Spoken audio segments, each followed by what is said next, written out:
कहीं गैंगरेप होता है या फिर मॉब लिंचिंग होती थी, कुछ साल उन्हें जेल में डाल दिया जाता था, फिर वो बाहर आ जाते हैं। लेकिन अब कानून कुछ इस तरह का है कि अगर कहीं गैंगरेप होता है या फिर मॉब लिंचिंग होती है, उन्हें भी सजाए मौत दी जाएगी।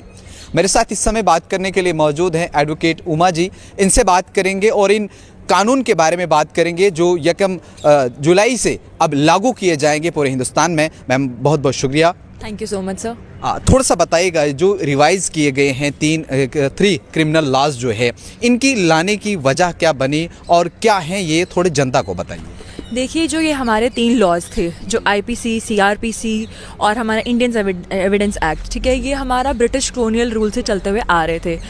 अब जहाँ तक मुझे लगता है कि ब्रिटिशर्स ने जो ये लॉ बनाया होगा, वो 50 साल फॉर एग्जांपल अगर हम लेकर चलें, 50 साल के इंडिया में क्या कंडीशंस रहेंगी या क्या क्राइम रेट रहेगा या किस हिसाब से क्राइम किया जाएगा, उस हिसाब से ये लॉज बनाए होंगे।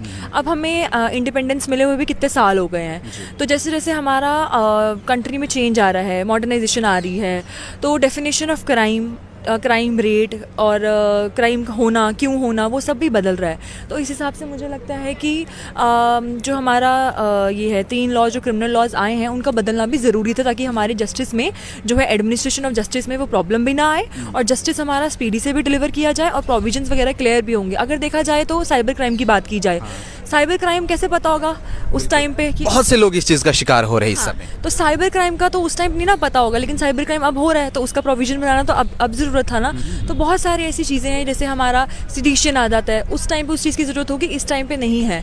अब हमारा अटेम्प्ट टू सुसाइड है। अटेम्प्ट टू सुसाइड में क्या होता था कि बंदा ऑलरेडी एक परेशान है जो सुसाइड करने की कोशिश कर रहा है, हम उसके लिए भी सज़ा रखी थी। क्यों रखी थी?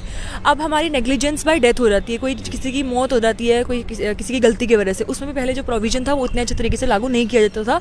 अब जो है इसमें 2 साल की सज़ा भी होगी और पेनल्टीज भी दी जाएंगी। तो मुझे लगता है जो पहले वाले लॉज थे वो प्रॉपर तरीके से एस्टैब्लिश नहीं हो पा रहे थे, और अगर हुए भी थे तो हमारा जो जस्टिस था उसमें जो एफिशिएंट तरीका है चलने का वो नहीं चल पा रहा था, और हमारे जजेस पे भी बर्डन था, हमारे वकीलों पे भी बर्डन था, और जो लोग इंसाफ की गुहार करते थे उनको भी इंसाफ जो है देरी से मिलता था। अब जो ये 3 नए लॉज हैं, ये कौन कौन से हैं, इसके बारे में बताइएगा। हमारे जो ये 3 नए लॉज आए हैं ना, ये हमारे जेंडर इक्वालिटी पे बिलीव करते हैं कि अगर सज़ा लड़के को मिलेगी तो लड़की को भी मिल सकती है। उसके प्रोविजंस जो हैं अभी चलेंगे, जैसे हिट एंड रन केस जो है उस पर भी होल्ड डाला गया है। जो हमारा आईपीसी है वो 1860 का था, उसको रिप्लेस किया गया है बाय द नेम ऑफ भारतीय न्याय संहिता एक्ट। हमारा सीआरपीसी जो है वो है हमारा भारतीय नागरिक सुरक्षा संहिता एक्ट, और जो हमारा एविडेंस एक्ट है वो है हमारा भारतीय सुरक्षा एक्ट, ठीक है, जिसके माध्यम से हमारे जो ये नए लॉज, इसमें रिफॉर्मेटिव भी आई है, इसमें चेंजेस भी आए हैं। और मुझे लगता है कि जैसे हमारी सोसाइटी ग्रो हो रही है, जैसे हमारी सोसाइटी में चेंजेस आ रहे हैं, तो हमारे जुडिशरी जो 3rd पिलर ऑफ हमारा डेमोक्रेसी है, उसका भी चेंज होना ज़रूरी था। जिस तरह से ये कहा, ये लॉज भी जो है वो है कि जो गैंग रेप वगैरह होते थे या मॉब लिंचिंग होती थी, उसकी सज़ा भी जो है अब डेथ पेनल्टी ही रखी गई है। इसके बारे में देखिए, जो रेप है वो एक बहुत, मैं बोलती हूँ, बहुत बड़ा क्राइम है, बहुत बड़ा ऑफेंस है। पहले तो बच्चों को पता होना चाहिए कि ये ऑफेंस है, हमें ये कमिट नहीं करना है, और बाई चांस किसी के साथ हो रहे तो उसको पता भी होना चाहिए, उसको डर के मारे नहीं बैठना चाहिए कि मेरे साथ ये चीज़ हो रही है तो मैं बोल नहीं सकती। अपने हक के लिए हम क्यों नहीं लड़ सकते हैं? जब बात आती है औरतों की या बच्चों की, तो पेशेंस लेवल मुझे लगता है कम हो जाते हैं, ठीक है, और जो जिसके साथ ये गुनाह हुआ होता है उसको बहुत जल्दी होती है कि मुझे इंसाफ मिले। एक ह्यूमन नेचर भी होती है, और उसके ऑलरेडी इतना गलत हुआ होता है, वो मेंटल प्रेशर बर्दाश्त कर रहा होता है कि उसको ये सब चीज़ें होना, जस्टिस प्रोवाइड करना बहुत ज़्यादा ज़रूरी होता है कि मैं चाहता हूँ कि मेरे साथ ये गलत हुआ है तो मुझे जस्टिस मिले।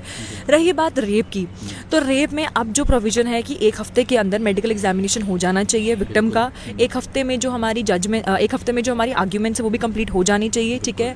और रही बात अगर गैंग रेप की, कोई भी बच्ची जिसका गैंग रेप होता है जो 18 साल से नीचे है, उसके लिए तो अब लाइफ इम्प्रिजनमेंट का जो है प्रोविजन डाल दिया गया है। मुझे लगता है कानून सख्त करेंगे तो क्राइम कम भी होगा, लोगों की सोच भी बदलेगी, तो लोग ये चीज़ करने से पहले डरेंगे भी और शायद करोड़ बार सोचेंगे भी कि हम ये करना चाहिए, नहीं करना चाहिए। तो उसके अलावा आपसे मैं ये भी जानना चाहूँगा, बहुत सी इस वक्त बच्चियाँ हैं जो बाहर निकलती हैं, लेकिन अगर उनके साथ कहीं पे कुछ ज़्यादती होती है, बहुत सी लड़कियाँ हैं जो डरती हैं, अपनी बात आगे नहीं रखती हैं, उनके लिए क्या मैसेज रहेगा आपका? मैं तो यही बोलूँगी कि लड़कियाँ जो है ना, they are a very important rule of the society. अगर उनके साथ कुछ भी गलत हो रहा है ना, तो दे शुड उनको अपने राइट्स के बारे में पता होना चाहिए, वो उसके बारे में उनको नॉलेज होनी चाहिए। और मुझे लगता है कि अगर किसी भी लड़की के साथ कुछ गलत हो रहा है ना, डरना नहीं चाहिए। उनके माँ बाप को भी उनको सपोर्ट करना चाहिए। अगर उनकी शादी हुई है तो उनके इन लॉज को भी उनको सपोर्ट करना चाहिए, क्योंकि ऐसा ज़रूरी नहीं है कि अगर लड़की की शादी नहीं हुई है तो उसके साथ गलत नहीं होता। बहुत लड़कियों के साथ गलत होता है, लेकिन वो डर के मारे चुप करके बैठ जाती है। अपने हक के बारे में बताना चाहिए और अपने हक के लिए लड़ना चाहिए, तभी वो, और उनको एम्पावर भी होना चाहिए। और जो उनमें टैलेंट है ना, उसको यूटिलाइज करके ना देश के लिए कुछ कंट्रीब्यूशन करनी चाहिए, ताकि हमारा देश आगे बढ़ेगा, हमारी सोसाइटी आगे बढ़ेगी, तो नाम रोशन होगा। चलिए, हमारे साथ एडवोकेट उमा जी थी, जिनके साथ हमने अभी तक बातचीत करी। जो ये नए लाज है, इसके रिगार्डिंग इन्होंने क्या कहा, आप कितना सहमत है, कमेंट सेक्शन में ज़रूर अपनी राय दीजिएगा।